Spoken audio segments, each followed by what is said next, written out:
Hello, friends. Welcome to Creative Medicine. In this lecture, we will learn about. Hello friends, let us now learn the optic tract lesions. We have learned about the pathway. Now let us learn about the lesions. So there are separate points where you should see where the lesion can be. Okay, first, if the lesion is in the optic nerve, here, if there is a lesion here, what happens? If there is a lesion here, both the nasal fibers and the temporal fibers cannot both the impulses from nasal and temporal fibers cannot reach the optic nerve and optic chiasma. So there will be complete blindness in this eye. So here there is complete blindness. So this is one. Here there is complete blindness of one eye is present whenever there is lesion here. Okay. Next, if there is a lesion in the optic chiasma, two types we have: central optic chiasma and we have lateral optic chiasma.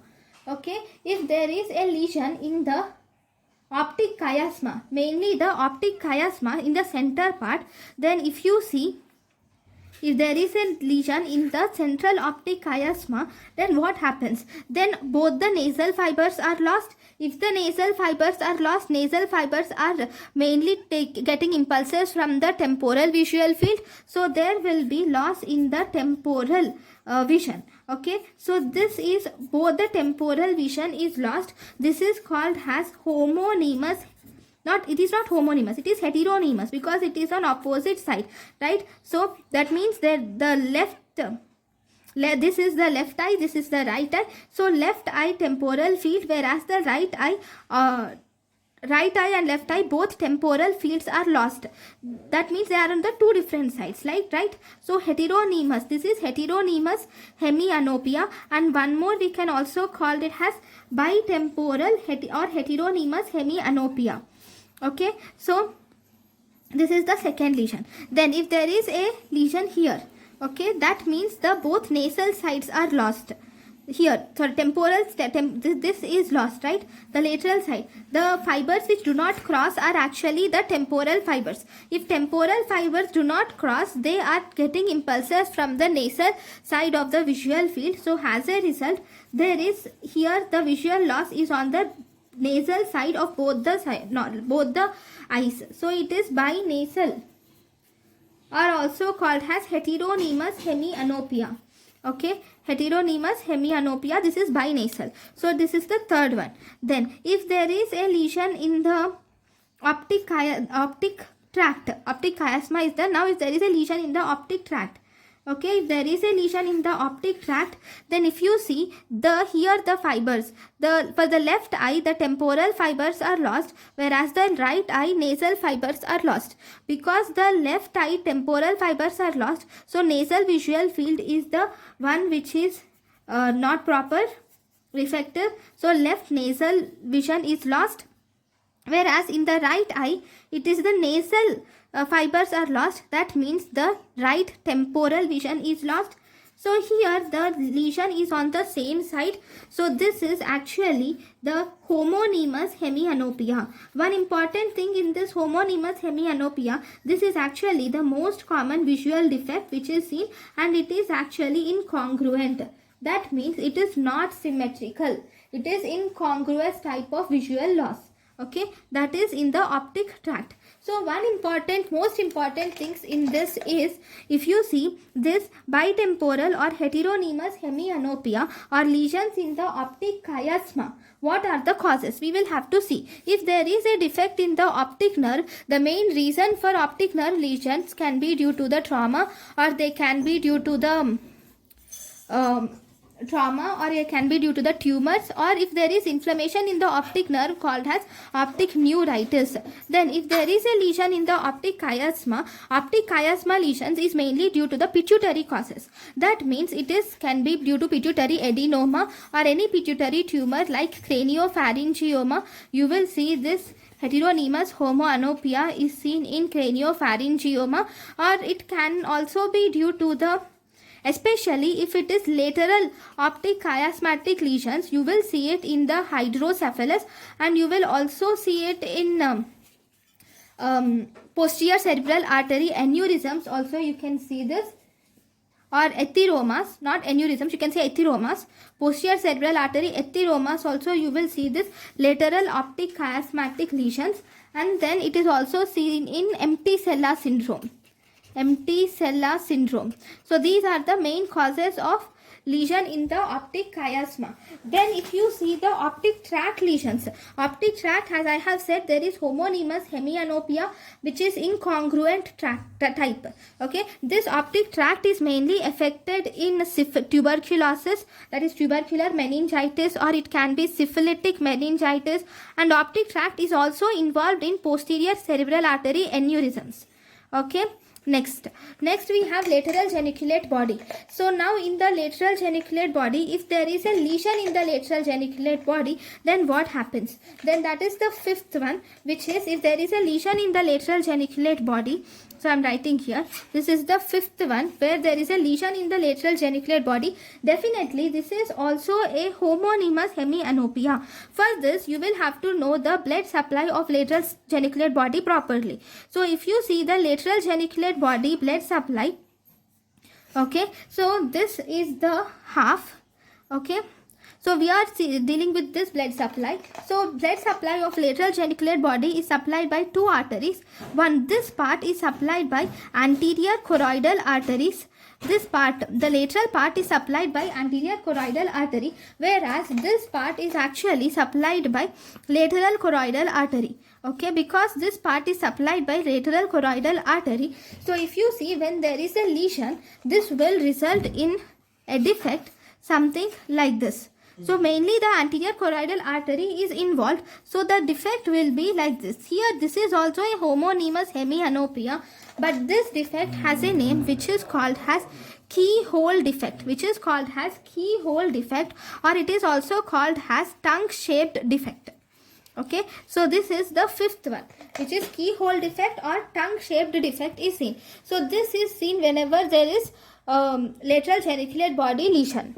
Okay, then finally we have if there is a defect in the optic radiation. Now this defect in the optic radiation, there can be defect either in the superior fibers or inferior fibers. If there is a defect in the superior fibers of optic chiasma, optic radiation, this will result in inferior quadrantenopia. Okay, superior lesions will result in inferior quadrantenopia, whereas inferior tract lesion will result in superior quadrantenopia. Okay, this superior tract lesion, we call it as pie in floor appearance. So this is also named as pie in floor because there is a defect in the inferior part. So it is pie in floor appearance, whereas the inferior fibers defect. If the inferior fibers are defective, that is temporal lobe is defective, then it is seen in pie in sky appearance is seen here. Okay, so this is about the optic radiation. Then if there is a defect in the visual cortex now, if there is a defect in the visual cortex, then what happens? Then if there is a defect in the visual cortex, if you see, there will be loss. Second homonymous hemianopia has already said, but if you see in that also, the whole of the visual cortex on one side is supplied by the middle cerebral artery, not middle cerebral artery, it is supplied by posterior cerebral artery mainly. The whole of the visual cortex is supplied by the posterior cerebral artery, except at the tip which is supplied, tip of the visual cortex which is supplied by middle cerebral artery and posterior cerebral artery. So this will actually corresponds to macula. So as a result, here there will be homonymous hemianopia only, but there is macular sparing is seen. There is homonymous hemianopia, but here what is seen here? Macular sparing is seen. So this is what is seen if there is visual cortex defect. Fine. Then I have said that there are fibers, superior fibers and inferior fibers in the parietal and temporal lobe. Now, superior fibers in the parietal lobe, there is a name given to them. They are called as Meyer's loop. They are called as superior fibers in parietal lobe. These are actually called as Baum's loop. These are called as Balm's loop. Whereas inferior fibers in the temporal inferior fibers or inferior temporal fibers, temporal lobe fibers, these will form a Balm's loop. Okay, so parietal lobe fibers, parietal lobe fibers will form Balm's loop, whereas temporal lobe fibers will form Meyer's loop. So how do you remember? P looks like B, right? So parietal lobe fibers will form Balm's loop, whereas temporal lobe fibers, we have M. In the temporal lobe, we have M. So for M, so Meyer's loop. So parietal lobe fibers will form Balm's loop, whereas temporal lobe fibers will form Meyer's loop. Temporal lobe fibers will form Meyer's loop. Okay. Now this is about the whole visual cycle problems. But there is one more important syndrome which is called as junctional scotoma. Okay, junctional scotoma. Why does this occur? So if you see here, I have said that these are the nasal fibers, right? Nasal fibers will cross and they form the optic chiasma. There is one important thing, that is these nasal fibers will just do not cross like this, but there is they will ascend up like this, go into the optic nerve, and they form a loop like this, and they come back. Okay, each side they will first ascend up like this, form a loop, and then come back. So if the question is, if there is a lesion here, what happens? So this is the fifth one. Here, if there is a lesion in the fifth part here, what happens? So these are mainly the inferonasal fibers, not the complete fibers. Even in the nasal fibers, these are the nasal fibers, and even in the nasal fibers, only the inferior part or inferonasal fibers will form this loop. Okay, so if this loop is defective, if there is a defect in this loop, then what happens? See, these are mainly the inferonasal fibers. Okay, what is this loop called as?